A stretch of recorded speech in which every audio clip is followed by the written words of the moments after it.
HR think like we have to do somebody who aligns with my culture, who's a fitment into my culture. What I have learned is it should not be like what I already have and people should have these skills only and fit into it well. It should rather be cultural contributors, right? Every bad hire can result into 30% of somebody's C2C, right? When you're not including the time spent of hiring managers and hiring those people. So if you include that also, that becomes a bigger number. Teams come to leaders to get an answer, right? It cannot be like, okay, let me think over it and get back. Or maybe you're not available, right? I think decision making is very, very important, which kinds of actually ensures that you are running in the right speed which is needed. Things that you think AI hiring tools will get very wrong about assessing people? Very wrong can be things. For example, how are you making your AI agent learn, right? What are the current patterns? For example, maybe in the recent couple of months, I might have rejected people for a specific reason. Might not be a static reason for me. My AI agent should not learn to say, for example, reject every person who has frequent job changes, right? What do you think is the biggest change in how companies are hiring? And what's your hot take on might age poorly? Okay. I think what companies would be hiring journalists, right? People who can do a lot of things, and we have already seen that now at Squad also we do that, right? We hire a lot of journalists, people who can manage a lot of things, even managers who are journalists. And I think the other part of it, role itself, somebody who feel like manager means that I have to just direct people and tell people it doesn't age that well. Hey everyone, welcome to episode 3 of the Screening Room. And today we have with us Eram. I will let her introduce herself, but one thing I can say is they're already equipped customers. So to me, the highest degree that you could get is be an equipped customer, and so she's already very qualified. In fact, she's doubly qualified because the previous company she worked at was also an equipped customer, so she has a dual degree with equip. Eram, I'll let you talk about yourself briefly, and then we can go into your background and so on. Thank you so much, Jayan. Thank you. Yeah, it is pleasure to be using Equip and doubly certified by Equip. Double pleasure to be somebody in HR, right? So my entire career of 15 plus years has been in HR. I started off in 2009-10 from recruitments, and for like 15 plus years now have been solving issues related to people, which is now actually getting impacted in business results as well. So that helps a lot. Very excited for today, Jayant, for this conversation. Let's see what unfolds. Very good. So maybe then you can start off with a brief sort of a background so that people get some context, where you worked at, what you worked as, and then we can dive in. Yeah, so I have worked right from international VPOs like Intelenet in the very early stages to company known as Avanta, which is Thapar Group's company, where in most of this organization have been specifically focusing recruitment and all. And then my interest tilted towards startups, and IBO became one of that catalysts that made my interest inclined towards startup. IBO has been a awesome supporter, I would say, in my career in telling how HR should actually be functioning in a business oriented environment and not like a silo separately, not like a support function. From Go Ibibo, where it was a mix of both recruitment and HR VP, I moved to this organization called People Scout, which was erstwhile Aon, right? So Aon was taken over by People Scout, and they were setting up their functions in India. So in the very initial stages, I joined them, and then they wanted to establish their functions also in Bangalore, and that is how I moved to Bangalore like 8-9 years back. Uh, there within People Scout was trying to set up things from their perspective, and again, the bug in me which wanted to get attracted towards startups. And if you're in Bangalore and you're not working in startups, I thought it was a crime. Actually, got attracted towards the entire system, and I joined MyGate, which played a very important role in my learning and growth. Joined MyGate like pre-series B, and we built the entire, not only the teams but processes, functions, everything. Uh, Helped the organization and myself to be funding ready, right? That is something that actually makes you some other kind of a professional and not like just doing things as a tick mark thing. Immense learning over there, kind of also improved my scope from only, say, if you kind of bucket things, say that HR is doing recruitment and then say HRBP, then there are a lot of other things that you do, L&D initiatives that you take, other org things that you kind of take care of. So MyGate was that moment for me, which actually helped me explore everything. The freedom that I got to paint my own canvas was amazing. Hats off to the entire thing. So at MyGate, and then there was also a smaller stint with one Norwegian company. I don't know if you have heard about that Steve Jobs speech where he talks about connecting dots, that everything in your life like happens for a reason. All and whatever. Now also, if I think like even this stint with the Norwegian healthcare company, which actually made me feel like there has to be a purpose because it was a purpose-driven organization. They were not talking about this year my revenue will be this much. They were talking about your mission is by 2030, how many million lives are you helping save, right? So that was a purpose driven organization in truest form, how it functions. And those learnings helped me a lot. Like in such an organization, automatically people functions value elevates to another level. Those learnings came to me, all the dots got getting connected. And then came a stage in my life since last year, we've been thinking about moving closer to home, back to the north of India because our families are here, and at the same time didn't want to compromise with whatever learnings I've gotten in my career. Wanted to have another stint with an organization which is, hyper growth stage plus some they must be solving a problem which is really relevant and relatable, right? So SquadStack came as that opportunity. Start at SquadStack.ai. We have built products which are like unlike anybody else that people might have in the market. We are not using AI to just reduce the cost but better the outcomes, right? So when I understood the entire thing, when I met the team, especially the CEO, Apoorv and all, it was an amazing interaction and made me, I guess the very day when I met with him in the evening, I was like, this is the place that I was in search for. And then since April end, I've been working with ScottStack.ai, but it doesn't feel like it's only 5, 6 months. You initially asked me like 5, 6 months. I was thinking for a while. It felt like I've been here for forever. Yeah. So that's the background. Okay, very good. So well-known brands, obviously, GoIbibo and then MyGate and SquadStack. And we also, as you know, MyGate and SquadStack are customers. We really like it when our customers also have a well-known brand. And MyGate, there are competing products now, but it's almost like the word Xerox, right? So it's used as do you have a MyGate? It's a very, very well-known brand. Before I reached out to you, I obviously stalked you on LinkedIn, and what caught my eye was people greater than product and profit, right? So this is there on your LinkedIn profile. And I guess now you're at a senior enough position that part of board meetings and so on. If in these meetings there are discussions that talk about very aggressive hiring, given what your stance is on people greater than product and profit, what do you do to defend that and say, let's build for culture, let's not just aggressively hire? Are there steps that you take? Yeah, very good question. And I must clarify this is our organization's mantra, which I kind of mentioned on LinkedIn. Okay. As an organization, we believe in. And at times, I also would like to tell here that aggressive hiring at times becomes a different kind of a thought process. Not necessarily it compromises culture every time, right? If you have the machinery, the processes, say maybe the rubric matrix in place, you kind of divide your time in a manner that okay, now this weekend let me plan that mass hiring because it is capacity is needed for say so and so project. If you do it nicely and when planned, aggressive hiring not necessarily will compromise your culture, right? But yes, there are times when the things are unreasonable and we know that if we pick up this particular conversation ahead in terms of how do we hire people, say today only you're discussing an idea, you say we want to close this like right now. In those kind of scenarios, it is very important to understand the cost that we are as an organization we will have to see, right? For example, every bad hire, a lot of researchers talk about it, every bad hire can result into equal to 30% of somebody's CTC, right? So for example, if an average CTC maybe of somebody is at 20, just imagine 30% of that CTC. And that is if when you're not including the time spent of hiring managers and hiring those people. So if you include that also, that becomes a bigger number. So every such bad hire adds that kind of a cost implication on you, right? A lot of researchers they talk about how it impacts revenue per person. So I think it's very important for HR people to also have this perspective of helping understand the business, that how your business is negatively or positively impacting because of few things.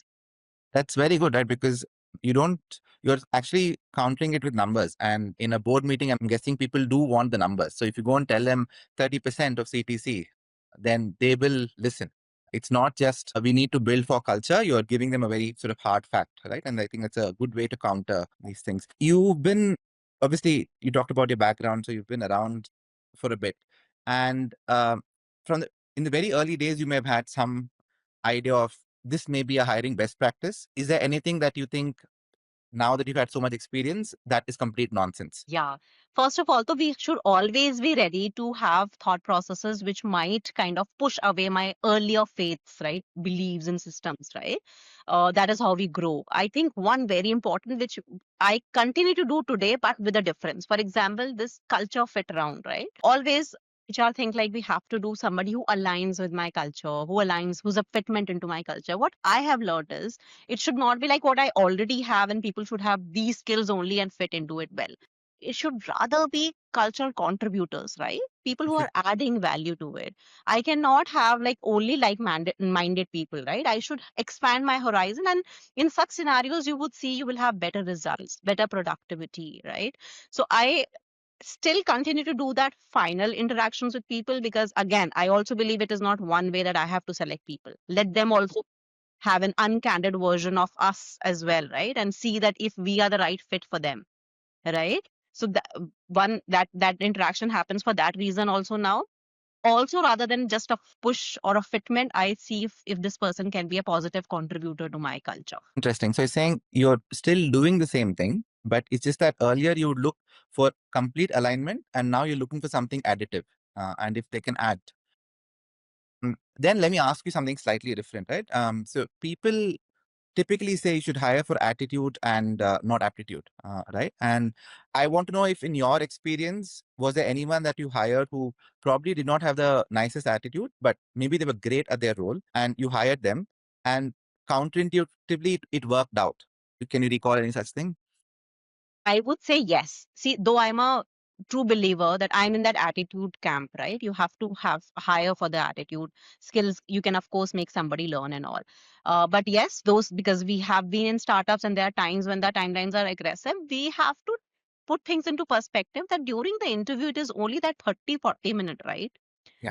So not necessarily I have the right test for somebody's attitude at that point of time. So I was hiring for this senior role and I was actually worried. I don't think that it is right, but the numbers were right on point and everything was a match. And I did not, that feeler that you get something is missing. I don't like the kind of energy maybe right now. The attitude isn't good because when I'm talking, and if generally we are talking about points which we can actually smile over, maybe for example, the person is like really resistant and all that. So, but hesitantly, and I had this aggressive timeline also, we agreed and we made her join the mid senior level role, right?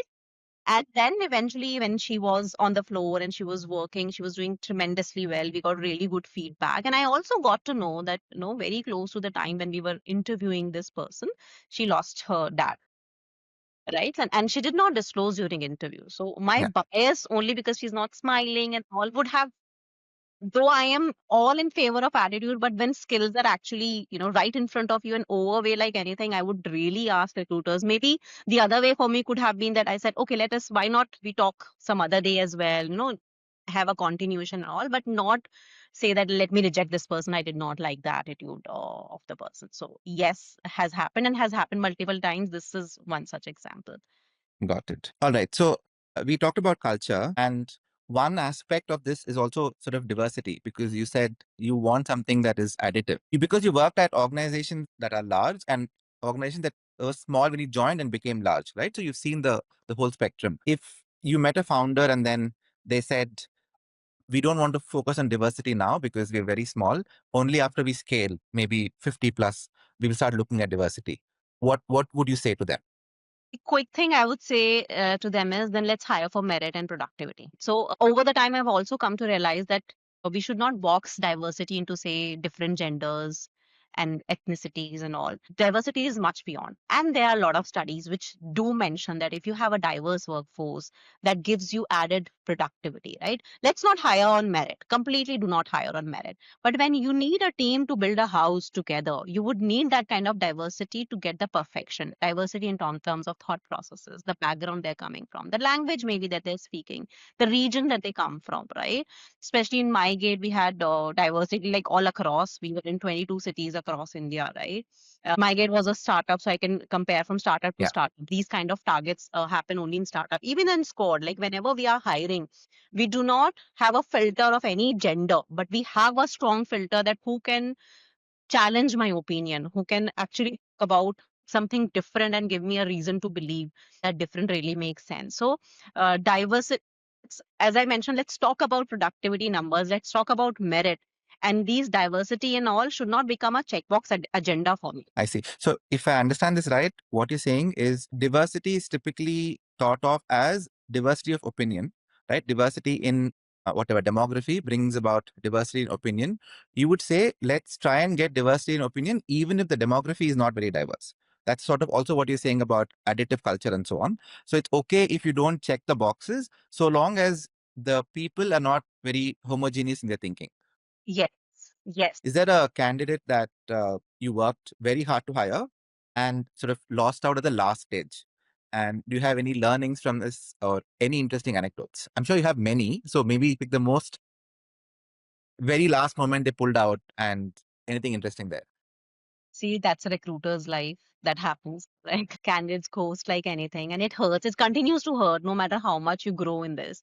But let me tell you one thing: the learning that I got. So this was recent case where it was a very senior person that I was in talks with. We were aligned in a lot of things. Perfect candidate, perfect match, and amazing candidate otherwise as well. Like he had to take a flight for a lot of interviews to come to Noida and do the stuff. He got retained with a very nice offer, of course, in the current organization. And I couldn't, of course, pull out for obvious reasons.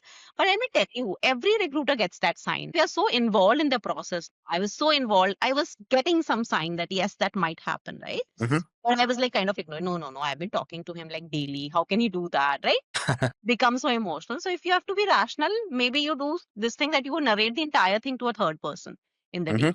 They'll give you the right kind of a thought process that hey, you've been too positive, right? Discussing it with a third party will make it seem a little more objective. But is there anything else, any other takeaway that you have? That any signs, any signals? Yeah, definitely get signals. For example, you get signals that when the person has scheduled a meeting and this person was really active till the Mhm. interview time for timing, and now on this scheduled meetings, the person said, "Oh, I'm busy. I'll call later." Right? Ah, And okay. this becomes a pattern. I'm not talking only about one person, but this Yeah. becomes a pattern. The person is not turning up or kind of trying to ignore your call and just sending you message that I'll call you later.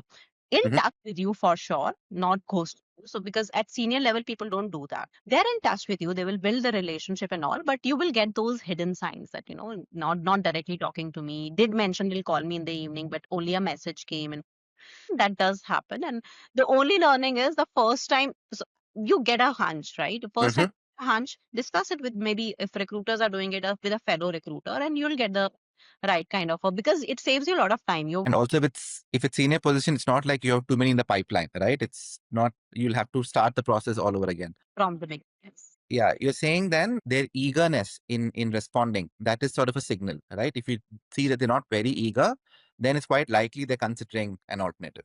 Yeah, yeah. Okay. Because in positive cases, if for example, if I tell you, Jayan, that okay, I'll get back to you with a form that you have to fill, right? Hmm. You will chase me in case I Yeah. forget, right? Because Yeah. you want that to be done. But in Yeah. other cases, that doesn't happen. Truly Got doesn't. it. Yeah, that's a practical way of deciphering this. So you talked about leadership roles, senior roles, because you again build leadership teams, right? Is there one trait for leadership roles that is completely non-negotiable for you, and maybe something that others underrate? I mean, obviously, being a nice person and being a leader, there are obvious things, but maybe something that others don't really think is very important, but is extremely important to you. Is there some such leadership trait? Yeah, one thing for sure. I think decision making, Hmm. especially in environment like ours, where a lot of things also become ambiguous, right? At times you have to just find out ways. Teams come to leaders to get an answer, right? It Yeah. cannot be like, huh, okay, let me think over it and get back, or maybe you're not available, right? I think decision making is very, very important, which kinds of actually ensures that you are running in the right speed which is needed, and your team also has full trust in you because they believe that my leader knows, that's why he or she is telling me things. Decision making has to be one very important thing, which of course you can evaluate through various measures at the time of hiring and later on, and we do not train leaders enough on this, I feel, right? When we train leaders, we have other first time manager training, a lot of other things that we do, conflict management, communication, time man. But I think decision making becomes very important because a lot of times, if you have an email thread running, which is running for like months now, right? That is somebody's not like taking a decision to kind of mention something and close things over there. So that is one thing which is really, really important. I also feel like being available for your people, Hmm. right? This isn't something that you can evaluate at the time of interview very directly, but you can, of course, have scenario based things, but also available in terms of whenever somebody needs me, not only my team, right? The leadership core group also, I have to be there to help them understand what my stand is. Even if I come back and say that, oh, I'm not available right now, maybe sometime later. I think these two things for me become a very important checkbox whenever I meet a leader or hire a leader. Got it. And like you mentioned, for both, these are not things that you can really evaluate before, you roll the offer out. Practically, how do you try and do this? Do you, actually, I don't know, I should ask you this. Do you guys have like a network? And then there's like a WhatsApp group or something, and then you're like, we're hiring this. Do you guys have any references? Because if I want to buy a SaaS tool, right, I can go to something like G2. Or if I want to order from a restaurant, I know I can look at Swiggy or something. So because these are very important roles, you spend several months, a lot of money, and then you can't like let them go in 1 month, right? So considering the stakes, what do you do outside of the established process? Is there, like I said, is there a network that you can reach out to? How do you evaluate?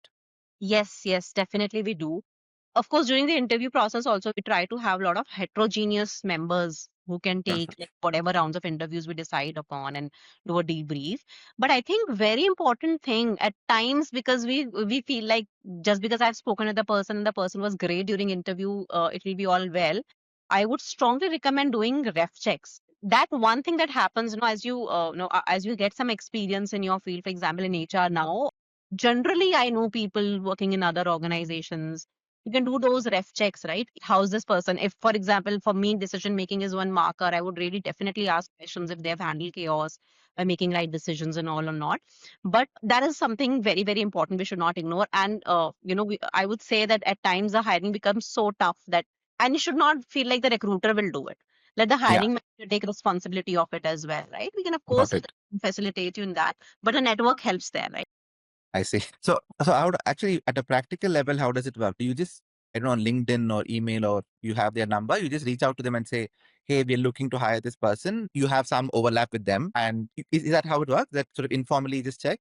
Yeah, this was generally, of course, we keep the candidate in question informed, and we Yeah. take some references from them also. Yeah. Yeah.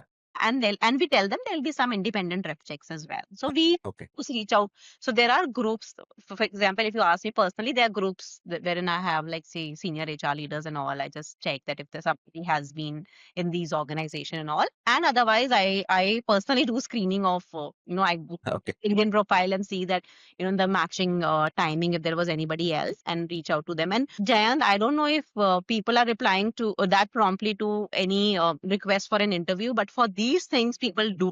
I have never somebody is or who ignores the message. Uh, there's something there, I think. Maybe it speaks to the human psyche, right? When you ask someone about their opinion on someone else, I think they're very ready to, to provide it. So good that you're leveraging that. All right. So you guys are an AI company. We are using AI.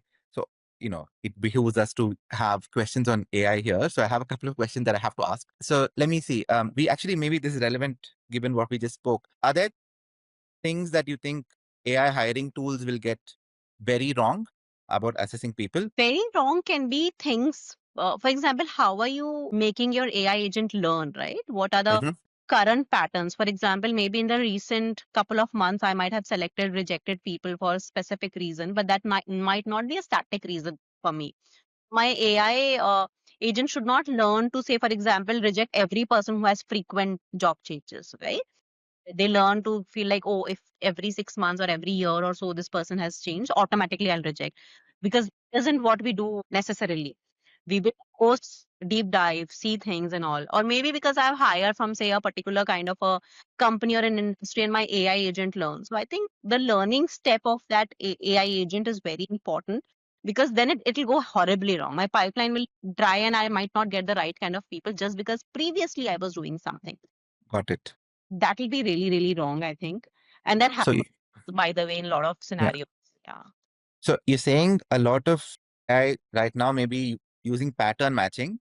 And so it may look at the pattern over the past 6 months, and your patterns may be very specific to the context then, the circumstances then, and it should not take that as a general rule, right? It should be conservative enough that it allows for, okay, this may be only for that time period for that role, and doesn't sort of wholesale implement it, right? That's what you're saying. Okay. Shouldn't become an umbrella of rejection, right? All right. And not necessarily hiring, but if there's one part of your job or even your home life, right, that AI should automate, what do you think that would be?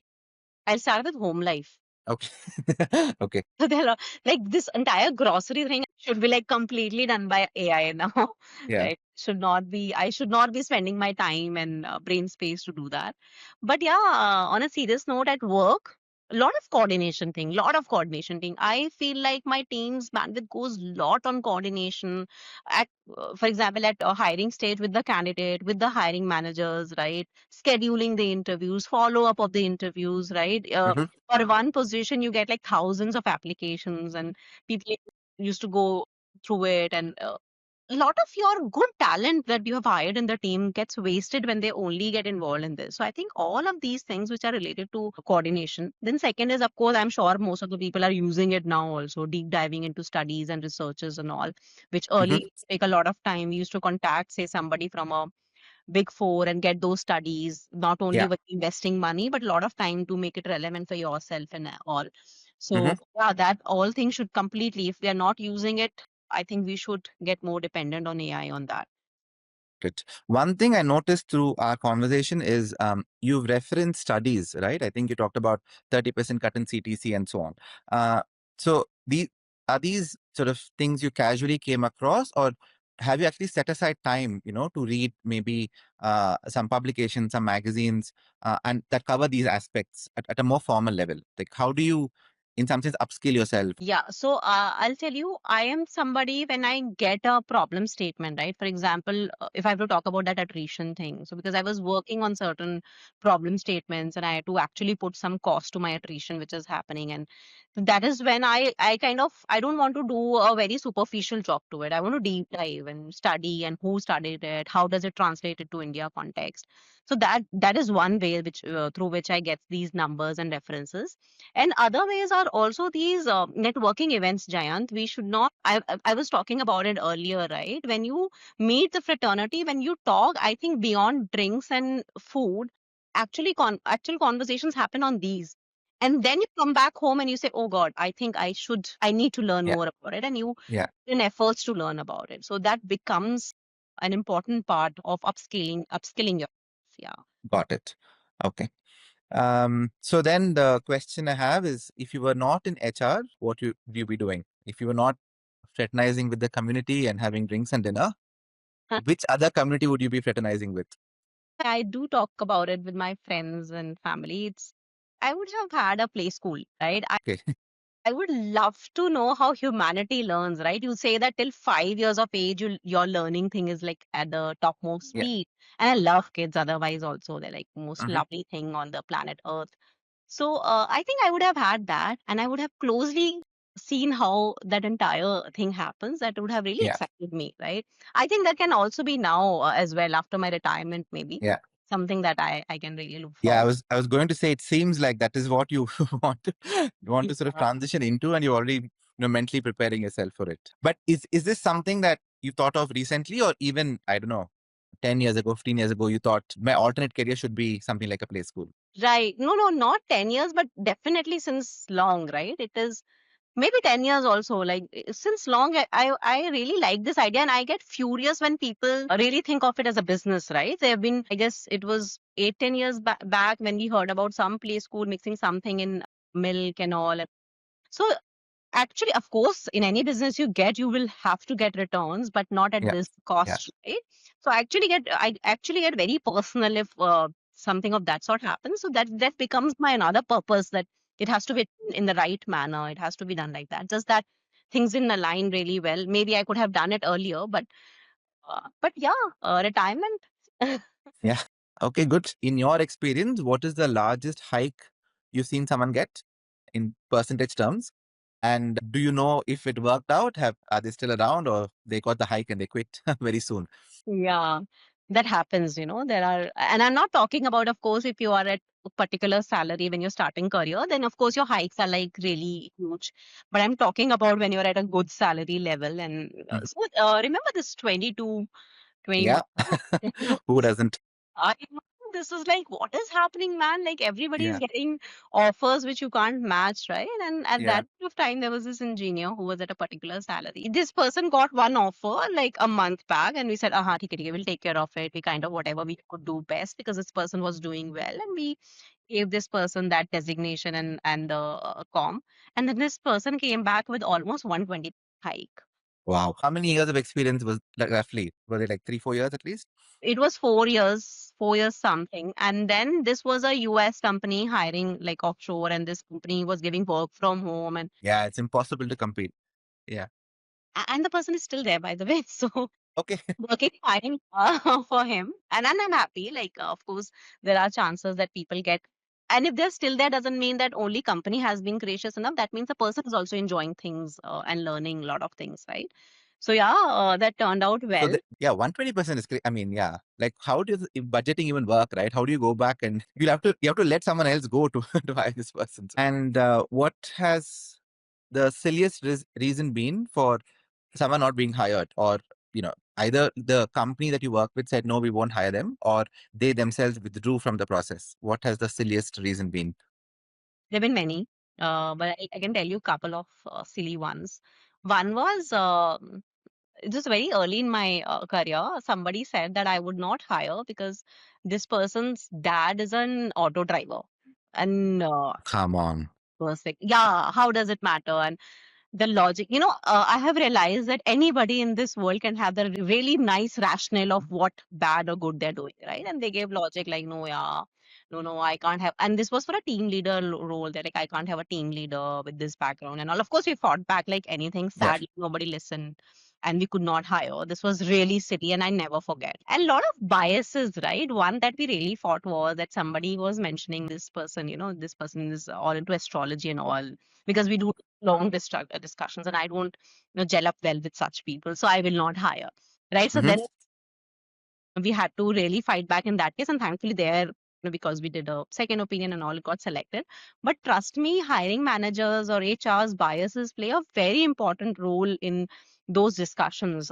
We have actually understand that this process, when they reach to that level, at least they've Yeah. gone through so many filters, and most of the people sadly take hiring as a rejection process and not a selection process, Hmm. right? And that is why your biases become stronger, because I am thinking and assuming things because my previous examples or experience have been so and so. We end up taking decisions like that.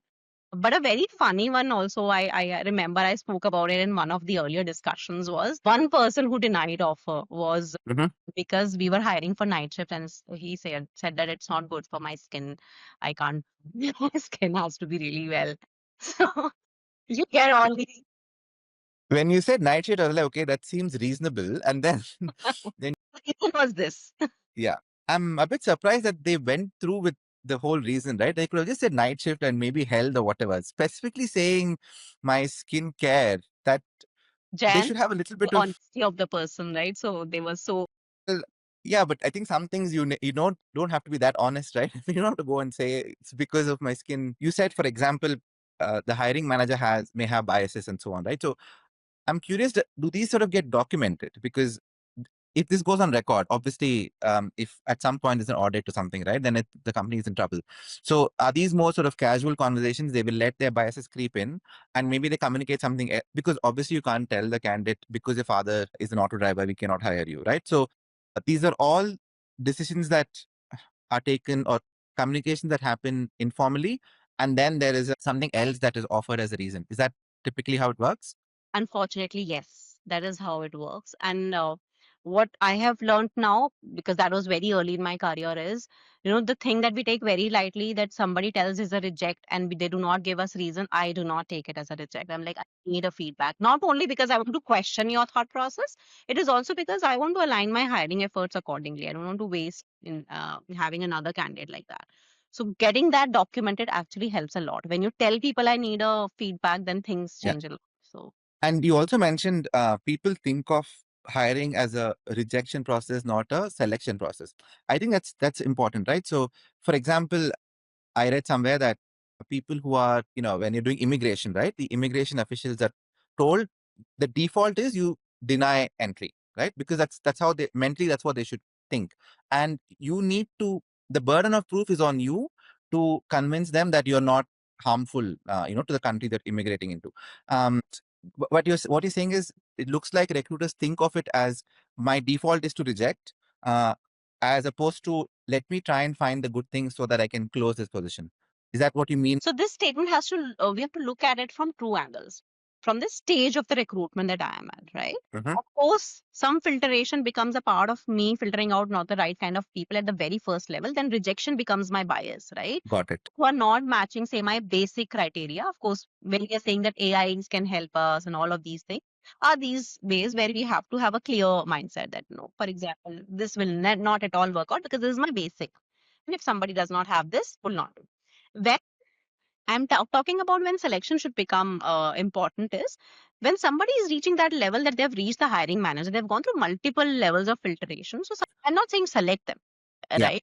Let us not try and find out reasons only to reject. I have seen got it. people stretching a conversation, maybe say for a couple of hours, right? And ठीक तो लग रहा है, but I want. They say that I find the person is okay, but I want to see. Now I want to see, right? That when you say I want to see, that means you're trying to find out something. Like, do not force select or reject, right? And especially in my experience, I've seen that people who have been first time managers, and when they start getting this responsibility like really early in their career, that is when we become, because we feel like, what if this person doesn't work well, how will people think about my selection criteria and all. That is when you already have this thought process in mind that I have to reject, and only if something is like outshining and I get like really inspired by the personality, I'll select. So that I should see. not become a force thing in your. That's yeah, it's quite insightful, right? So you're saying it depends on the stage. I'm wondering, this is very practical advice, very easy to follow, and I'm sure it's quite productive. How do people learn these things? I mean, you've learned this by experience, and then at companies like yours, is there a formal way of sort of spreading this information? How do more junior people come to know about these things that are, it's almost a framework, right, for hiring? How Yes, can people stay up to date? yes. Training is the best way. Not like classroom trainings, not like training that I'm telling you something yet that you don't know. So, for example, at MyGate, we did this like practices of being a good recruiter, right? And we had all the hiring managers included in this, right from hygienes of, how do we address people and all the basics, because in HR, you kind of learn these things, your managers and all tell you, but not necessarily if you're from the business side, you're taking interviews, you would know Yeah, that. So, right from that, there were a couple of sessions on this to these aspects. We paid a lot of attention and used to tell people, please do not feel like you're in some kind of power situation because you're taking an interview. Automatically that comes in you, right? And you start feeling like I have the right to take the decision or whatever. So let's not this other person is also assessing you, and you are the brand ambassador of the organization, right? Let's have only objective things in mind, talk, have a discussion. Whenever you are selecting rejecting person, let us see what is the feedback you have, right? And in that we should help people by having some framework, like for this role, this persona, this is what you are rejecting or selecting for. Let's write your feedback accordingly. So the entire framework, and we used to train like every batch on this so that people know what it is. from what you said, it can go both ways, right? One is you feel like you have power, and so you may want to exercise the arrogance of power. And on the other side, like you said, they may also be worried, right? If they don't do very well on the job, then you will be blamed. So there may be there's fear as well about things going wrong, Yeah. and so it's a sort of a delicate balance on how you handle that. Okay, so now for some more lighter questions. If you had a if HR itself, you think if they if it had a theme song, so what would the HR theme song be, or what would your theme song be? I think, of course, not only because I like it, Bruno Mars's "Count on Me," right? Okay, Like very good. entire lyrics is like, though it's for friendship and all, but I think entire lyric sums it up. Like when somebody doesn't know what to do, right? It's all Hmm. dark. You can't see anything. HR can be that person who can help you. We're not saying that we have some divine powers, but Yeah, we have that power to see things from a neutral aspect, and that actually helps a lot in a lot of scenarios. yeah, excellent answer. I think, and we're not just talking about hiring now, right? Because we said the whole of HR, so it's the person's journey in the organization as well. So yeah, count on me sounds great. Okay. And let's see your sort of prediction powers, right? So imagine it's 2030, right? What do you think is the biggest change in how companies are hiring in whatever 5 years from now? And what's your hot take on what might age poorly? Okay. I think what companies would be hiring, I think will be journalists, right? Hmm. People who can do a lot of things, and we have already seen that now at Squad also we do that, right? We Hmm. have a lot of journalists, people who can manage a lot of things, even managers who are journalists. And I think this the other part of it, the word itself, but the role itself, somebody who feel like manager means that I have to just direct people and tell people, it Yeah, doesn't age that well. And I yeah, already have started seeing that it isn't yeah. some that sort, irrespective of whatever level designation you are at. We need people who can really deep dive, do things. Everybody needs them. So I think, yeah, that'll sum up. That's the prediction. Let's meet in 2030 to see. Yeah, you should do a version 2 of this and see how how that goes, right? The use of AI, right? AI tools, you said you can do a lot of research, you can do a lot of work. So I think AI's capabilities, and that will help, right? Where you can hire generalists so they can do multiple things, and also managerial roles will not just be people management. I think there'll be a lot more sort of domain work, right? So if someone's trying to break into your kind of role, right? So let's say they have 3 4 years of experience, and they're looking for a head of people kind of role. What is an unsexy skill that matters a lot, but again, nobody really talks about? Unsexy because you're saying. So I'll use. If you would have said what is that important skill, I would have said data centricity. And because you said unsexy, I would say reading those Excels. Then the look of it tells you that I shouldn't watch it, but I think it is very important. Let's start reading it and trying to get insights over it. Of course, knowing how to play through it is one part, but also understanding. Like a lot of experts you'll see of Excel who will just make anything that you want. We should know what we want to read from a data set. So I think that is one such skill. So, will you be launching a course that covers all these things, right? Like how to, depending on the stage, you should know whether to be sort of pessimistic or optimistic, and then Excel reading for hiring. Looks like there's a package that you can come up with and sell online. Wonderful idea. Not that I'm expert of each stage. I would need people to do that, but Yeah. wonderful idea. I think every organization should run this internally.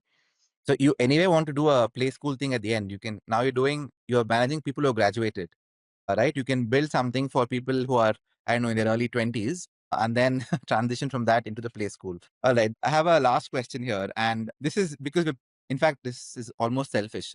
We're building something around this. So I wanted to know cover letters. Do you think they're actually useful signals? Do people read them, or is it just a formality? Is it just theater?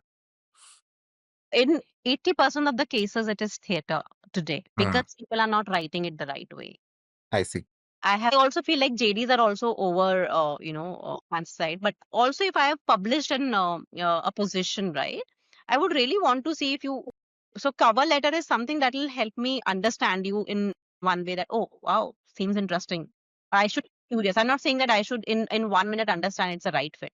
I should get curious and should not be like bored, yeah, whatever you've written. But sadly, that happens. People use AI in the wrong manner and use it to write the entire story. So it can be the same cover letter, copy pasted for all applications. Shouldn't be Yeah. that. Hmm. It can really be effective if we use it nicely, use that right kind of things that kind of make me curious to open your resume or talk to you. Got That it. to be there. So the candidate may ask, are people actually reading, right? The recruiters, do you think they're reading the cover letter? If it's for them to decide if it's well written, obviously this first step is for them to read it. Do you think it's being read? I would say maybe at entry level people are not reading it, but yes, people are reading it at some level. Subject line also makes a lot of difference, right? Maybe the heading is falling with something that kind of attracts me. It's all, see, we are living in a stage where my attention span is like Yeah. really, really limited, right? It's all about how you attract me towards that. Having said that, I'm not saying somebody is getting rejected on cover letters. That is not happening, but it is not grabbing those many eyeballs, especially in India market right now. And at every level, I don't think so it is happening that much. And so do you get a lot of inbound then? Because it's a subject that would typically be an email. So do you see a lot of inbound from candidates? And you're saying that you may actually decide whether to open the email or not based on the subject line. Yes. Frankly speaking, we do open because we are Hmm. recruiters. We have to fill our positions. We are like always search of right kind of people. Somebody might not have time and might have sent it across maybe while they're traveling or something. We give that benefit of doubt. But yes, that kind of prioritizes, right? If I get a subject line which totally gets my attention, I would definitely have somebody to speak with that person, or I myself speak with that person that then and there. Yeah, Let me see, looks exciting, right? So it does. We get a lot of inbounds. Every recruiter, I think, once they I see. somebody gets access to, they get a lot of inbounds. Got it. Okay. All right, Iram. Thank you so much. This has been very insightful. It's also been entertaining. That's the best sort of combination. I think this is useful for people who are more junior recruiters. It's also useful for candidates. The last part of the discussion sort of help people decide how to apply. So thanks for taking the time on a busy Wednesday. And again, thanks for being a customer of, at both the companies that you were at. Thank you so much. So much, Jayan. It was lovely having this conversation with you. Yeah. Thanks a lot. Thank you.